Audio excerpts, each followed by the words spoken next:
Assalamualaikum warahmatullahi wabarakatuh. Bertemu lagi dengan Bu Risma. Kali ini kita akan membahas tentang konsep alas tinggi pada segitiga yang selanjutnya akan terkait dengan rumus luas segitiga. Nah, waktu SD biasanya alas dan tinggi identik dengan alas itu yang posisinya di bawah tidur seperti ini, tinggi yang posisinya tegak. Nah, apakah alas dan tinggi itu selalu memiliki posisi seperti itu? Itu yang akan kita jawab pada pertemuan kali ini. Alas dan tinggi ini sebenarnya hanya sebagai bantuan untuk menghafal menurut saya waktu SD. Alas itu ada yang di bawah, tinggi berarti yang berdiri. Itu konsep dasar waktu SD. Tapi pada perkembangannya ternyata segitiga itu memiliki bentuk-bentuk yang berbeda. Nah, ketika kita akan menentukan alas dan tingginya, otomatis akan mengalami kesulitan. Alasnya yang mana, tingginya yang mana? Contohnya ini. Kalau ini jelas. Alas mana, tinggi mana? Apakah yang alas itu selalu yang tidur seperti ini? Sedangkan ini tidak ada. Nah, oke, kita mulai dari yang segitiga pertama. Ini sesuai dengan konsep waktu SD mungkin ya. Di sini ada segitiga siku-siku, siku-sikunya ada di A. Alasnya, oke, seperti waktu SD, alasnya berarti yang di bawah ya, AB. Panjang AB. Tingginya adalah AC. Oke. Untuk segitiga yang kedua, alasnya kira-kira yang mana? Oke, apakah AB, BC, atau AC? Nah, kalau kamu lihat di sini, tadi alasnya ini, tingginya ini. Nah, dari setiap gambar ini memiliki ciri yang sama, memiliki sudut siku-siku.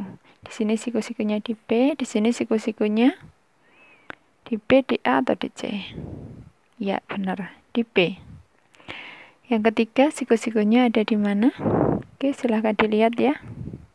Siku-sikunya ada di C, ya. Siku-sikunya ada di C. Seperti ini. Nah, untuk gambar kedua, saya bantu lagi. Alasnya adalah garis BC. Tingginya garis AB. Gambar ketiga, kira-kira alasnya mana, tingginya mana? Oke. Alasnya pakai BC, Bu. Boleh. BC. Tingginya yang BA, ya. BA. Gambar terakhir nanti. Kita kembali ke sini. Kalau kita lihat alas dan tinggi AB, tingginya AC. Apakah boleh jika alasnya itu AC dan tingginya kita ganti dengan AB? Boleh tidak kira-kira? Boleh ternyata. Jadi di sini ada alternatif lain. Alasnya adalah yang AC, tingginya adalah yang AB. Nah, berarti tukeran. Boleh, nggak apa-apa antara alas dan tinggi. Nah, di sini alasnya BC, tingginya AB. BC dan AB. Maka kalau saya tukar, alasnya adalah AB, maka tingginya adalah, ya benar, BC.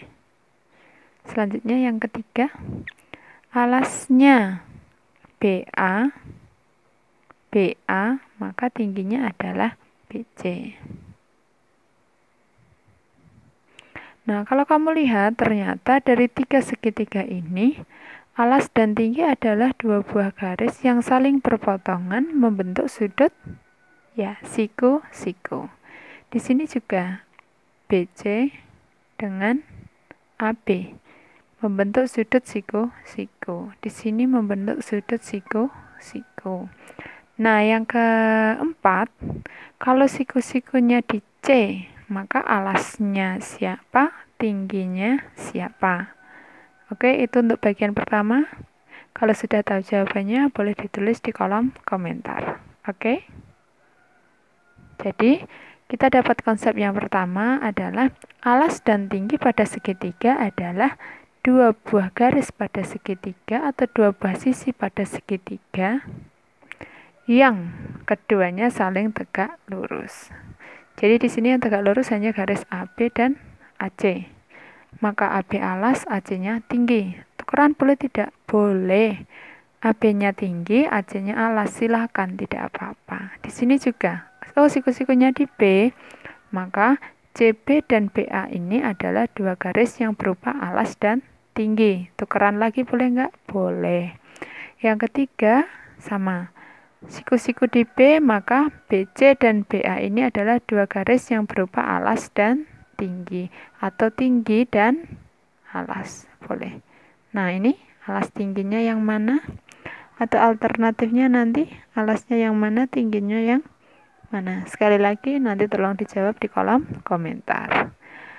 Oke, kita sudah dapat konsepnya alas tinggi dua buah garis yang saling tegak lurus atau sisi yang saling tegak lurus. Maka untuk yang bagian kedua, manakah garis-garis yang membentuk sudut siku-siku? Itu adalah dua buah garis yang saling tegak lurus sehingga disebut sebagai alas dan tinggi. Gambar pertama, siku-siku jelas ya, tegak lurus ini. Nah, otomatis alasnya adalah AB. Tingginya yang tegak lurus yaitu DC. Oke, gambar kedua, mana siku-sikunya? Oke, di titik D. Maka yang tegak lurus adalah garis AC dan BD. Maka alasnya adalah AC, tingginya adalah BD. Oke, paham? Tukeran boleh tidak? Boleh, nggak apa-apa. Ini tinggi, sini alas. Boleh, tidak masalah. Berarti gambar yang ketiga alasnya mana, tingginya yang mana? Silakan nanti dijawab pada kolom komentar lagi untuk soal yang nomor 2. Kemudian masuk yang terakhir. Oke. Untuk yang terakhir, segitiga-segitiga yang disajikan adalah segitiga tumpul seperti ini. Nah, sedangkan garis-garis yang tegak lurus ternyata letaknya ada di luar dari segitiga itu sendiri. Di sini, dan di sini. Oke. Di sini tegak lurus, maka alas dan tinggi. Apakah alasnya adalah DA atau DB dan tingginya DC? Oke. Di sini, kalau segitiganya segitiga tumpul dan garis bantunya ada di luar dari segitiga, beda dengan yang tadi ya, garis bantunya di dalam segitiga. Kalau ini di luar segitiga, maka alasnya dan tingginya yang saling tegak lurus. Oke, ini dengan sini. Nah, alasnya yang digunakan tidak D ke B, tapi hanya A ke B. A ke B. Sedangkan tingginya adalah dari D ke C. Garis bantunya D ke C. Seperti itu. Untuk yang kedua, berarti tegak lurus di sini. Ini diperpanjang, berarti ini alasnya. Alasnya adalah BC. BC. Tingginya berarti adalah AD. Oke, yang ketiga silakan dicoba alasnya yang mana, tingginya yang mana, silahkan dijawab juga di kolom komentar. Nanti diberi nomor 3, alas mana, tingginya yang mana. Oke, selanjutnya kita masuk ke penyimpulannya. Ciri-ciri alas dan tinggi pada segitiga seperti yang Bu Guru bilang tadi, maka cirinya adalah alas dan alas dan tinggi